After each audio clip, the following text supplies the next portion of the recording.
Item number 10, and then we will take a break, councillors, because everyone's been sitting for a long time. So, welcome, Paul.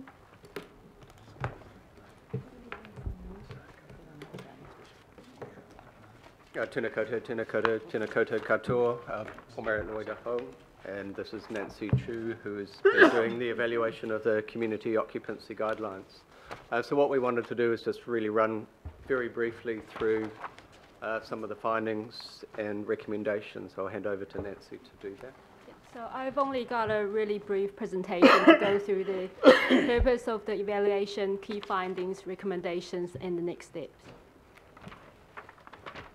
So the first slide provides some of the key background issues. So firstly, the growth and intensification we see in Auckland has put pressure on our facilities. We know there's growing competition for open spaces and community facilities. We also know our population is becoming increasingly diverse, and so is the use of open spaces and community facilities. And lastly, we know we are facing growing land supply constraint and higher cost. Currently in Auckland Council, we have over 1,400 leases. Governing body and local boards have various functions when it comes to community leases. So governing body sets a regional approach to community leases through the guidelines. Local boards make final decisions on community leases within the local context. Governing body ensures Aucklanders have access to a variety of opportunities and delivers the council's strategic outcomes. The local boards, on the other hand, deliver outcomes in the local plans through community leases. And lastly, governing body invests and manages the council's network of open space and community facilities, and the local boards have delegated responsibilities for the use and the management of local parks. The evaluation of the community occupancy guidelines was approved by this committee in July last year to ensure community leases deliver the best possible outcomes for Auckland, and there's consistency in the process.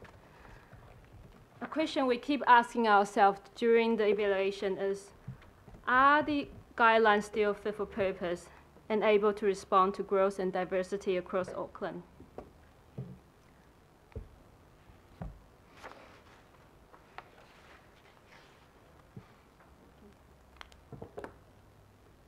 Can we move to the next slide, please?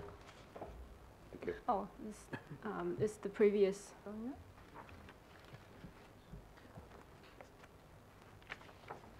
Take a breath for a moment.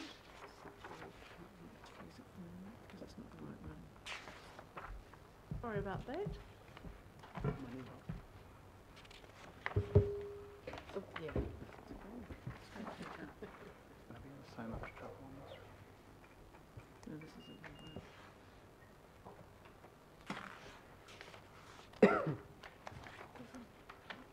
Actually, we've got it in front of us, so just while we catch up on screen, we can just carry on. Okay. So in the evaluation, we found the guidelines are being implemented and are generally working fine. They inform staff advice and local board decisions. However, the assessment processes and documentation could be improved, and benefits of community leases are not clearly stated. Some communities, particularly Māori and new immigrants, may be missing out.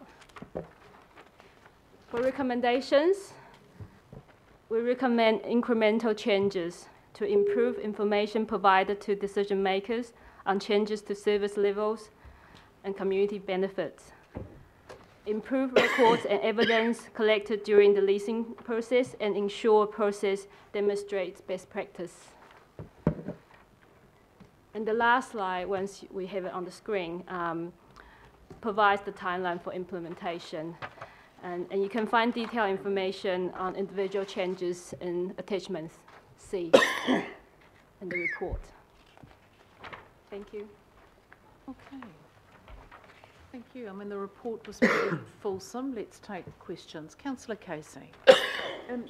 I'd like to have a discussion with my political colleagues about gambling, and the report addresses it and has looked at both domestic and international examples.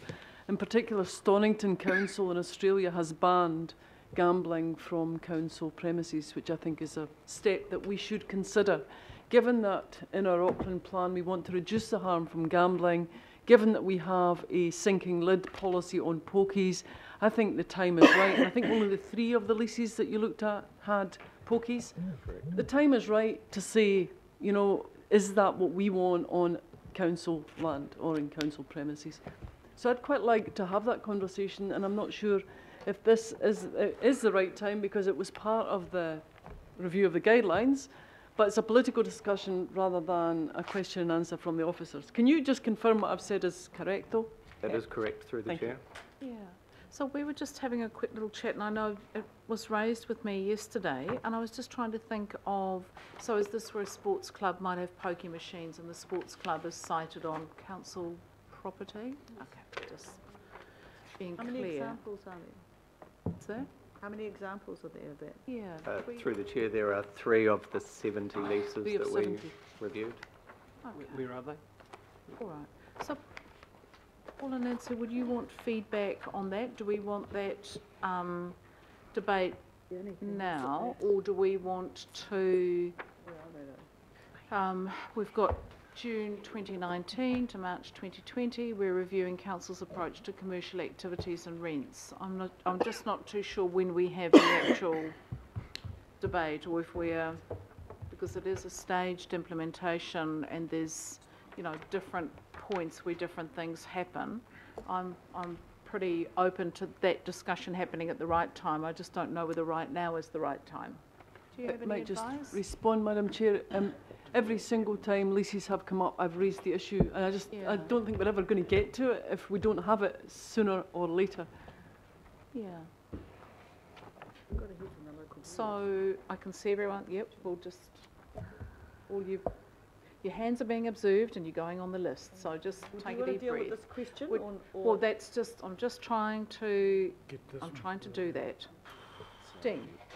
So, Madam Chair, well, that's. if we're going to that's- if we're going to yeah. talk about gaming machines, I'll just have to pull back from the table. But that's exactly why Gambling. I'm just actually. Would and councillor I know. So that's why if I'm a little bit hesitant, there's probably 3 reasons. Number 1, we'll lose 3 of us, and Councillor Filipaina will need to take over. Secondly, I don't know whether we are fully prepared or have all the information right now. So all I'm trying to ascertain, because I think Councillor Casey's issue is a really important one. I'm keen for us to have the debate. You know, at a personal level, I think that's fairly average, having, you know, gaming machines on council land. So I just need to find out, if not now, when is the best time for us to have that Tuesday discussion, and next when week. can we do it effectively? Tuesday next week. How about now? So through the chair, at the moment, council has a class 4 gambling policy which was adopted in July 2013. Now might be an optimal time in order to review. Oh, and maybe Kataraina's got a view on this as well. I think we're going into Yeah. Okay. As Councillor Casey is aware, and all the members of the Regulatory Committee, we only just recently completed our review of the gambling policy. However, this would be a policy much like the policies we have in our facilities around what kind of food you might have in it. So we could bring a paper back in the new year where we proactively look at policies within the leases and within our facilities, which is a policy about not the law, so the law is through the regulations, but about what you want to do in your own facilities that you control. And you could put a resolution with this paper for us to come back, and you can have a specific conversation on, I assume it would be alcohol and gambling. Yep. Yeah.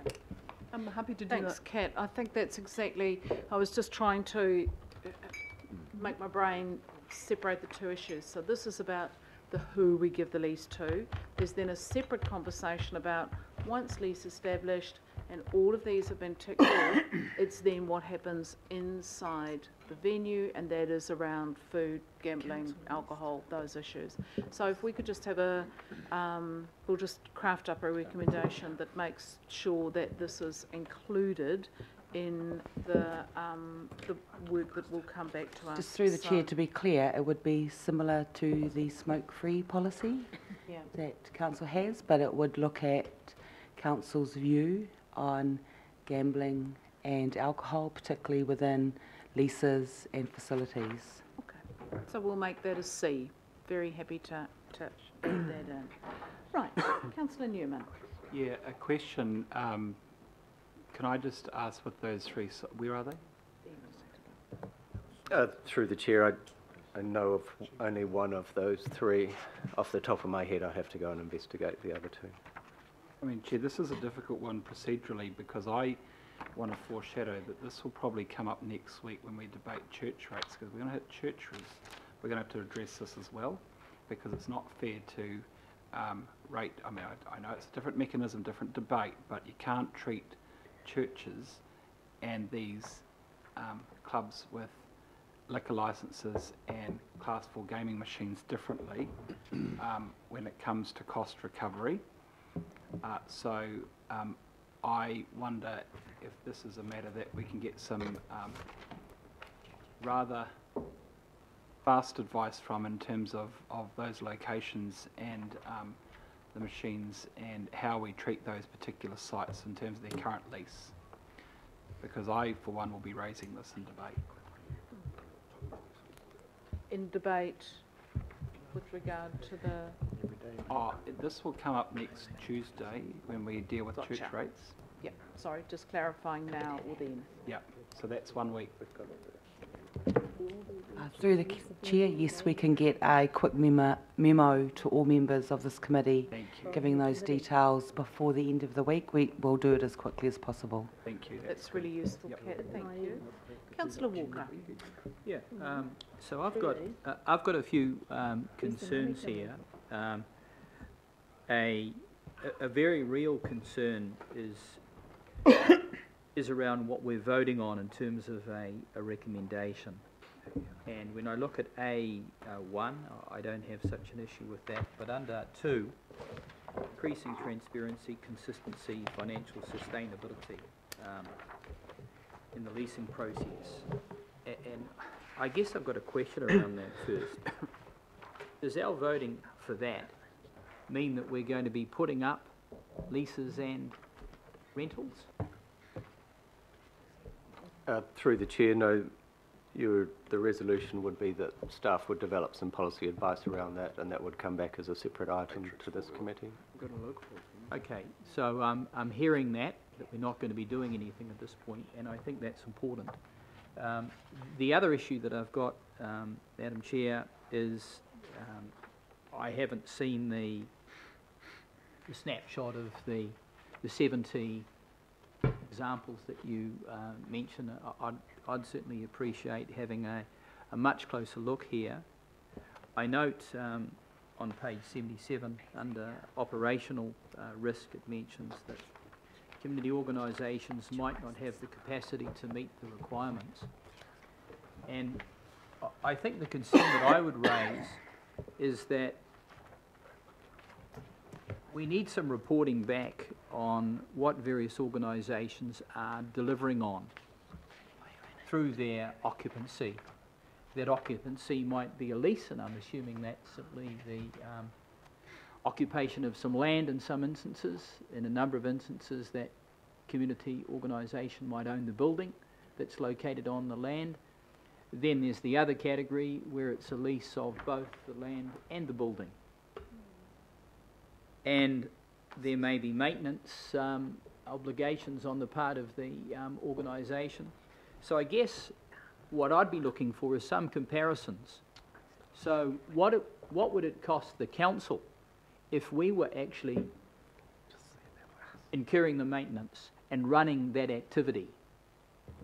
Because these clubs and societies may be a club and society, but they're actually running an activity. It could be a scout group, it could be guides, it could be a tennis club, it could be whatever. So how much is it going to cost the council if the club says, we can't do this anymore, we can't afford this, you take it on? And what's the cost to us across the region if we have to bear that? And then another question I would ask is, in an instance where there's a situation where a club or a society doesn't own the building, that is, they're simply leasing, they have some form of lease arrangement, is there an option where we actually pass that building over to them? We might give it to them for $1, and that might be cheaper for us, it might be more sustainable than the present circumstance. So my concern, Madam Chair, if we're having a look at this going forward, what are the options that we need to consider? I know as an example that in a number of instances, certainly in Legacy Rodney and the like, we're actually renegotiating with organisations to take over the running of buildings, that is council buildings, because those organisations can do it more economically than we can and offer a better service to communities. So that's another area that we might want to inform ourselves in that goes to this. Okay.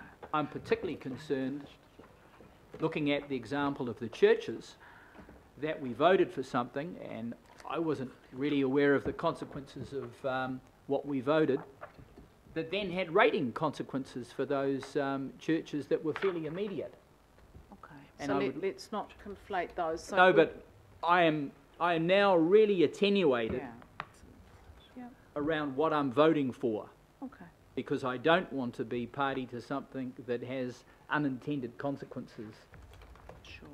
Okay. Do you want a comment from our staff, councillor? Because I think Yes, what please.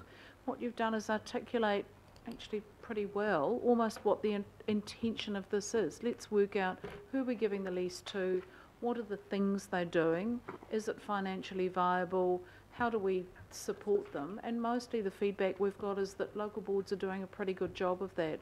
We're just making sure that we pick up some of our wider, Māori and migrant groups to make sure they get a look in and we're not doing the handshakes with the same old. So And I'll just get Kat to Just comment further on... to that, yeah? I think one of the bits of information that I'm suggesting that would be useful, and again it goes to the snapshot of these 70 examples, what would it cost us if we were doing that?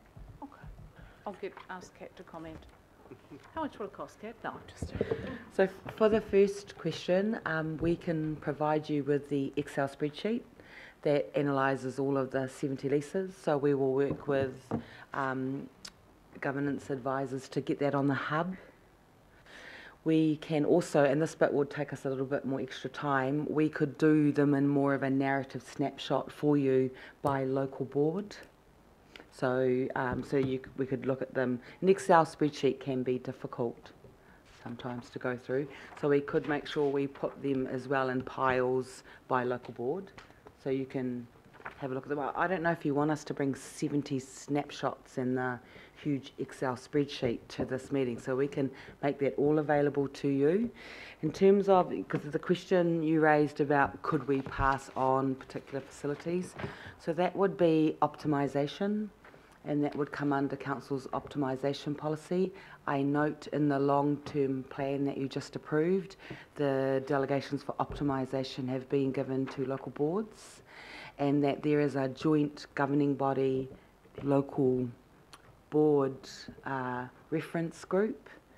I think this came out of a planning meeting a month ago, where you will get together for those people here who are members on that joint reference group to look at things you're suggesting, like how could we optimise and what would the process be and how could the two levels of governance work well to achieve that. So we can make sure that we flag the specific issue around leasing and to the people leading that group. But it does provide another opportunity to raise that. So I don't know who the members are from this committee on that group. You may not know either. So I do know that they will be meeting before 10 December. I could find out and send you all copies of the names of who you are on that group and who the local board representatives are. I think in The acknowledging, last question? Oh, which was the last one? I lost track of all your Last questions. question was around value. That is some information on what it would cost us if the particular organisation said, I was, you do it. yeah. Some Councillor, examples. I guess, We- as chair, my unpopular role is sometimes to say, I don't know what if the staff capacity or if the staff time is best used doing that work. I think it might be useful to get some examples so that we can extrapolate that in our own, in our own minds. I think what we're really trying to do is to say, how do we make the best use and have the widest and best use by community organisations of our council-owned property in a way that works for those local communities in partnership with our local boards. I think it might be useful to have, a couple of examples of what the community does to help save money that's of value to us. I think that's a useful thing, but to try and cost that up for 70 leases, I think would be impossible. I'm just suggesting some examples. Yep. It might Let's look at be useful. a couple of examples. I think that So, would be useful. so one of the issues around the difficulty of doing that, so you've all approved a kind of outputs to outcomes evaluation model that we apply. You'll note that the recommendations for improvement are around better ability to tell what the benefits are. So at the moment, we don't have enough information from leases to run it through different models to give you that information, which is why we're proposing to change the processes of providing advice for the future so that every time we do a lease, we're able to get a sense of that value and then we'll be able to provide it. But at the moment, we would struggle to be able to provide that to you. Okay. Thank you, Councillor. I've got Councillor Simpson, Councillor Clow, Councillor Newman. Councillor Simpson. Thank you, Madam Chair. Look, I'll start with an overriding comment that this has been a bit of a mess, and I know that from a local board perspective, so I welcome the change. But what concerns me for where we are now is that unusually in this paper, we haven't had board by board feedback from their February to April analysis. Because one of the comments you make, and it's bullet point 31, is a number of local boards raised concern about the impacts of a potential rental increase on sports organisation and whether the costs we passed on to players. Now, the reason I say that is I go over to the financial implications and we talk about the cost to us. But what we can potentially get here is one of those decisions that we make to try and regionally get things a little bit more equitable, and then all of a sudden, across the region, and all of a sudden you'll have huge rises in lease costs by small organisations that didn't see it coming. Granted, you've got an 18-month kind of transition, but surely there's got to have been some analysis already to sort of figure out what that looks like. So groups have got a bit of an idea to plan for it, because our 18 months doesn't necessarily align with their 18 months, their year with regards to the income that they can provide and the ways that they can sort of sustain themselves. So there's a big bit of work that I haven't got transparency over that gives me concern.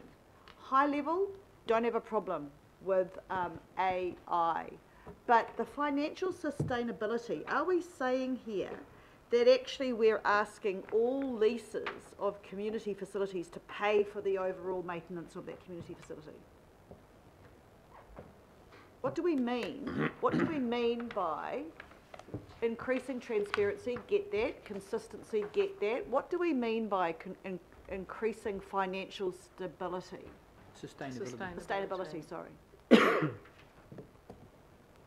So through the chair, in response to, there were two questions. So the first question was really around local board engagement. So this was an evaluation of the status quo. We engaged with local boards to test our findings with them. So we went to individual local boards through a workshop to test those findings. They were informal. It wasn't that there's any change to the policy that's being implemented here. requesting getting approval to actually make some changes to systems and processes within council, highlighting that there was a piece of work that we think we need to do around those commercial rents and activities, and that will be a future piece of work. So there are no cost implications for current leaseholders as a result of what's being proposed here. And there are no changes to local boards' practice in terms of what the guidelines say. So what we're seeking is a decision-making to change and amend those guidelines. They will be done so in terms of with full engagement of local boards and with leaseholders. They will come back for formal decision-making as and when those changes are proposed. Okay.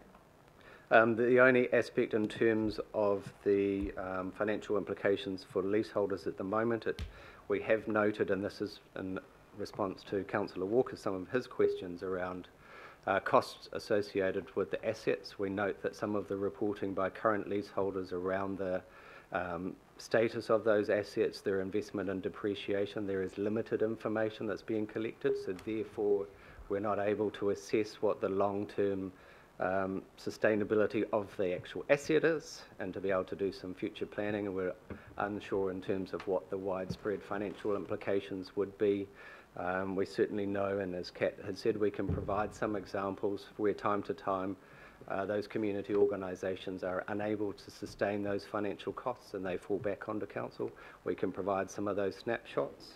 But what we're suggesting as part of annual reporting against the leases is that the leaseholders provide some of that information to council, so we have a much better forward planning, better understanding of what the nature of the issues are, and then we can get a sense in terms of across all of these 1,400 leases what we think the problems are, and then potentially work with our leaseholders to figure out what the solutions might be well in advance of problems actually occurring. I've got that, thank you. Get that down. No, good question, Councillor Simpson, because we don't want people to read page 74 and think automatically, you know, our people pay $1 now, they're suddenly going to pay, as they do in Wellington, you know, whatever it is, or some of the other places. And that's how I read it, so Yeah. thank you. And so it's good to know that. We just will need to cover that off and make sure that that's not how it's interpreted. Councillor Clough. Just given the twist that the debate's taken and number C's up there, so I'll declare a conflict of interest on this item.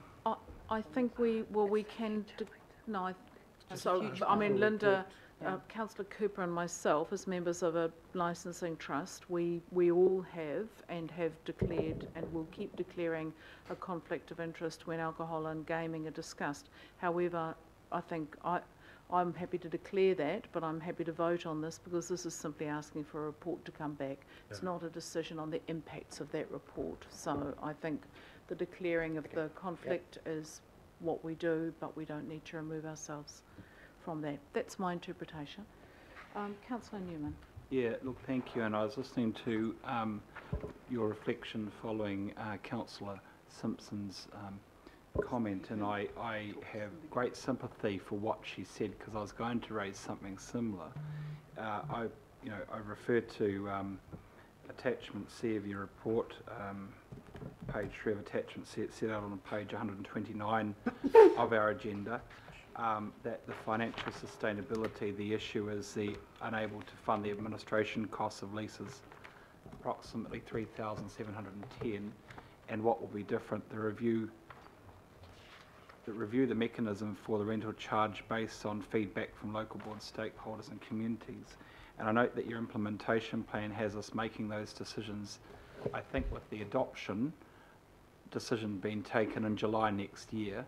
I think the timing of this is very fraught, and the risk, I think, is that we do arrive at a situation whereby possibly or probably more lease costs are externalised to these groups, with the expectation that it will be the local boards, which are not setting the policy, will be required to use the grants, unfunded grants, I suspect, from their baseline to pick up the tabs for this. Yep. And if you think that that's going to be a good idea to bring us in June or July next year, I would suggest it's a very risky one in terms of how we will reconcile this at a critical time in the triennial cycle with the local boards. So I'm not going to oppose the review. In fact, I'm keenly interested in the information that will come back at the end of this week. I think that we'll actually start to have a bit of a discussion around this next week. But I do have concern about what the financial sustainability work stream entails and how that will ultimately apply, because it's one thing to come up with a nice packaged process on paper, but if my premonition is correct, I think that that will be very fraught. Thank you. Okay. Great So minds. through the chair, on page 77, we had outlined a time frame in terms of undertaking that work. So initially we I think were... I've got the timing about right. We just don't think your timing's right. I think we were proposing initiating that work in 2019, June, coming back in 2020 for a decision. But I think the councillor's points are well made in terms of timings, and it may be better to actually line it up with the future LTP in 2021 so that we can do the policy in advance of that, and then it could flow into that process. Okay, thank you. Local government time, 2 years is light speed, warp speed. Councillor Bartley. Oh, thank you, Madam Chair, and thank you for this this work. I think it's good to be doing this, because I have a real issue with sports clubs that have millions of dollars in their bank and they pay $1 for a community lease. A real issue with clubs that have leases in our community facilities for a dying sport, and there's only a few of them that use that building for other things besides the actual sport that nobody in that surrounding area actually plays, and I have kids roaming around on the streets with nothing to do. So I welcome this work. My question is around regional priorities versus local priorities, local board outcomes, local board plans, where the two don't meet, and how this work will address that issue, please. So through the chair, the occupancy guidelines are exactly that. Those are guidelines to inform local board decision making. So then the decision makings of the local board would reflect what's happening within the community. They would respond in particular to those community needs. So the decision making is part of the delegation sits with local boards.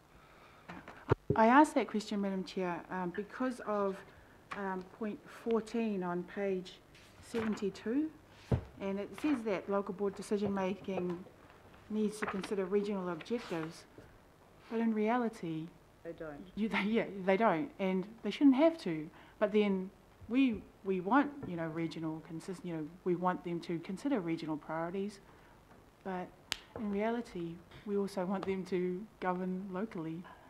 So I think it's a mishmash. It is a careful balance between regional service levels and adapting that to the local environment.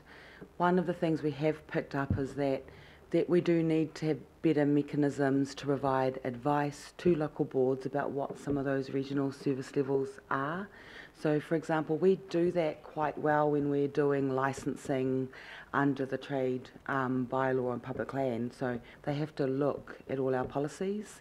So this is one of the reasons why outdoor dining is going smoke-free, because council has a smoke-free policy. When those decisions are being made, they look at that policy, and then the licence condition reflects that.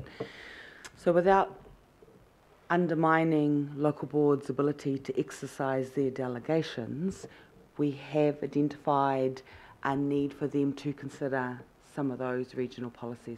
For example, around open space provision. So on the one hand, we are spending $50 million a year buying open space for the public to use it.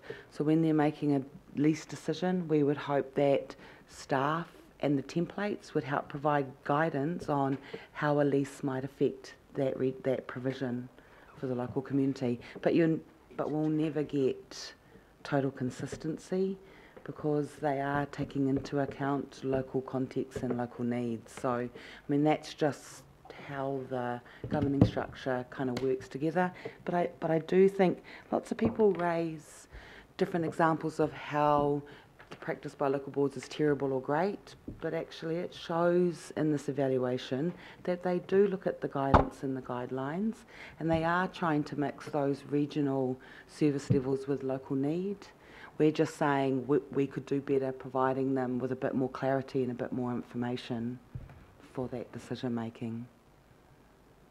I don't think it'll ever be perfect, it'll just be how it is. Okay, thank you. But at the end of the day, it's the local Their community decision. needs that will win over whatever we set regionally.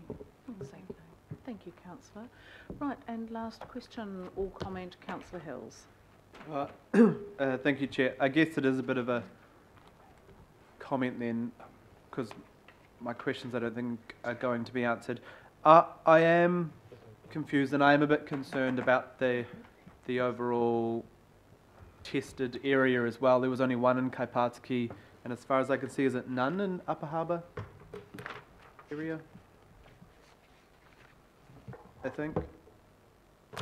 So through the chair, our sample was the 70 leases that related to sport and recreation that have been adopted under the guidelines. So that was the sample of.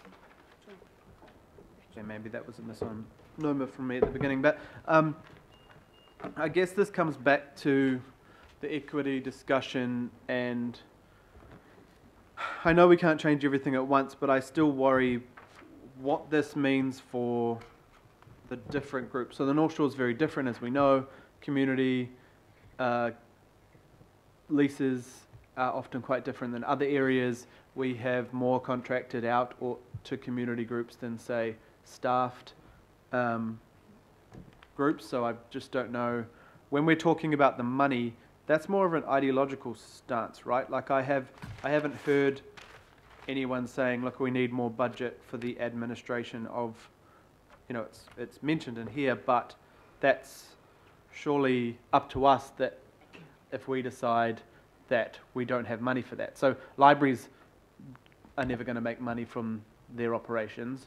The cost to, I think, to Councillor Walker's point, the cost to us for $3,500 a year to administer these, to allow a lot more to happen that we don't have to pay for, to staff, to run, to turn on the lights.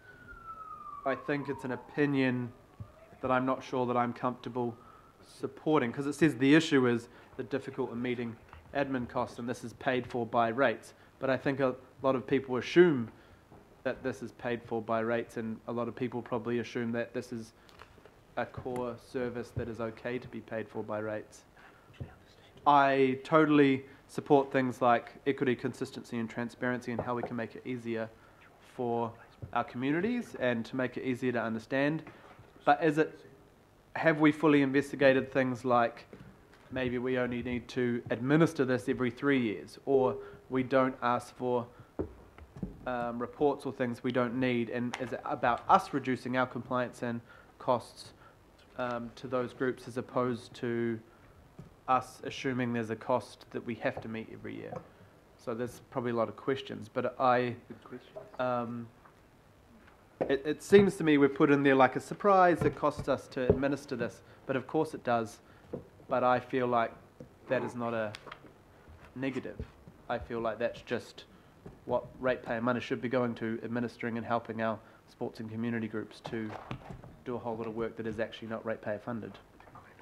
Is that just me? Yep. I think So it's there's good. Keep going. two bits to that. So I think we're just checking back in that this is also not a presumption that ratepayers' money is going to stop supporting community organisations where appropriate. So, sorry, there was another question there. I'll let you guys comment. So through the chair, the first question was really around where the decision making lies, and that decision sits with the committee in terms of that. And as indicated in response to Councillor Newman's question, that would be part of the advice that we would come back to in and around the next LTP. And really just in terms of referencing that particular fact within the report. It's just highlighting that that's an issue that will be explored in terms of that policy advice for this committee to consider. But if, sorry, Madam Chair, but if we're approving the improvement, which includes the financial sustainability, which has what I think is not your fault, but has leading suggestions that, well, other councils charge this much, so I don't think we have the whole picture.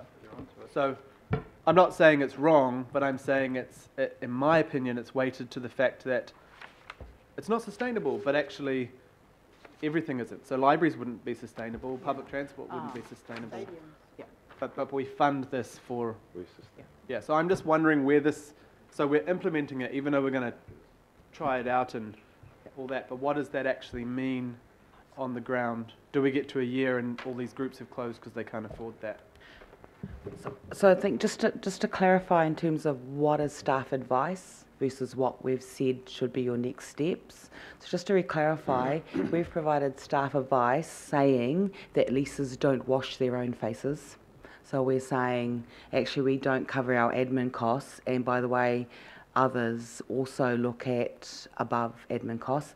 I think you'll find in most of the advice we have been giving, we are consistent in that free and frank advice about what others do, what type of prices they set, and whether something washes its face or not. We've provided that across golf, sports and rec, partnerships, so it's just advice. What we've said here, though, is that will you approve us coming back to you before the next LTP to go into that further? So nothing is proposed to change at this point. Councillor Newman's brought up to us that our timing for that advice is not good. So we are saying to you, that's a staff comment. The only thing you're agreeing to is future advice before the LTP. Okay. That's all you're agreeing to. So should we be removing the financial sustainability bit out of the recommend? Because to me that sounds like it's implemented and done. We can quickly go and create because a everything new else, resolution. everything else makes total sense. Regional approach to transparency and regional to advice, but I feel like I haven't had the conversation that it's a cost. I see this as an investment in our communities that we have to do to then gain a whole lot of other added bonus that we don't have to pay for. So to me, it's like they might not ever be sustainable, but isn't that our public good? Yeah. Sorry, we're just doing a little... I completely understand the concern you raise. However, this is how we explain it or comms it. Financial sustainability is also about not charging market rent to a community organisation because they can only afford to pay $1. That makes them financially sustainable. So when I look at financial sustainability, I don't see it as us as a council trying to, grab all the money we can from community organisations. It's completely the other side of the ledger. It's how do we help our guidelines and the decisions that we make support the financial sustainability of good organisations. But Councillor Bartley made the very good point. We also need to fully investigate if you've got a club with 7 members that have always been on a site paying $1 and they have a huge bar operating and rake in 20 grand a month or something, you'd have to go, hang on a minute, let's just have a jolly old look at this. So somewhere the financial sustainability cuts both ways. So I can see we are looking now at changing words and getting very complicated, but I just think everyone needs to take a little deep breath and make sure that we are clear in how we explain this to our community.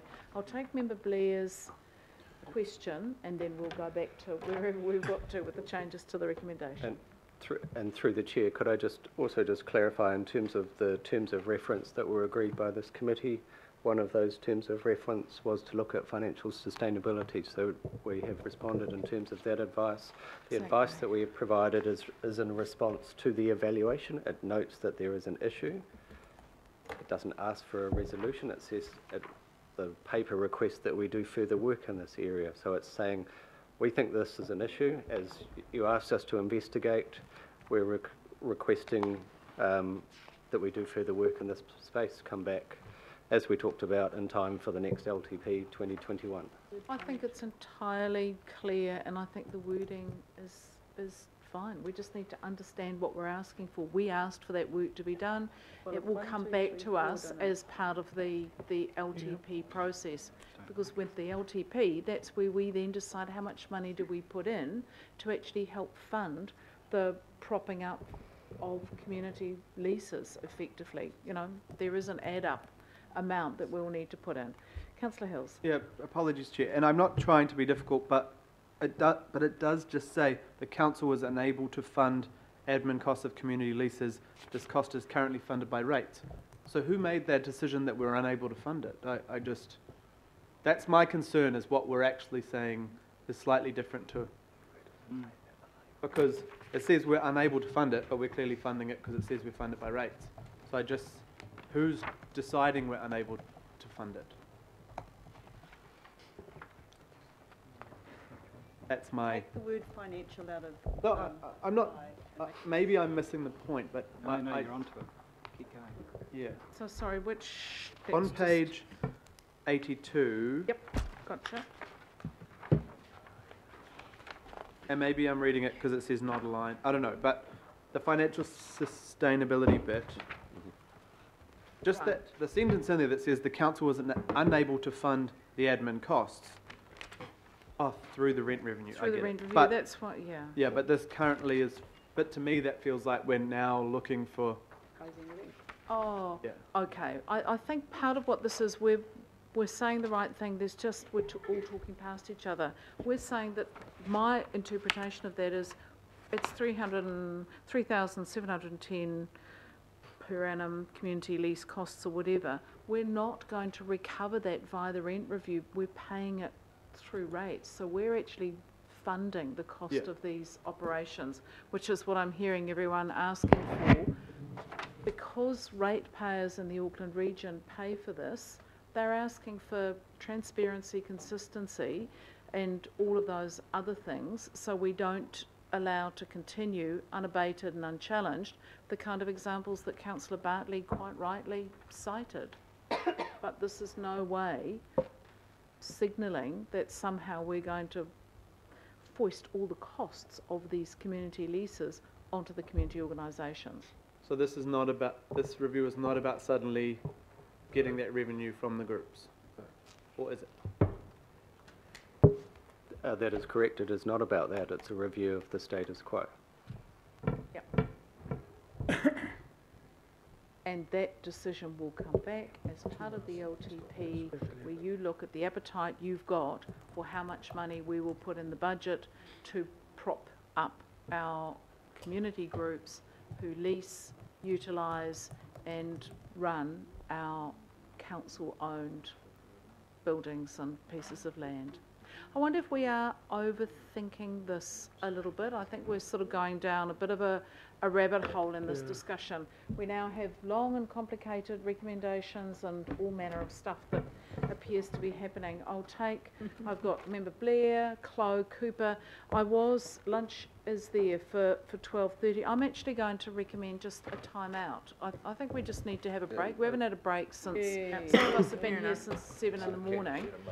I'm going to invite, because I know we've got Lisa and Nick here waiting for the confidential. Come and have lunch with us. Let's all just take a deep breath and a bit of fresh air, and we will come back and pick this issue up.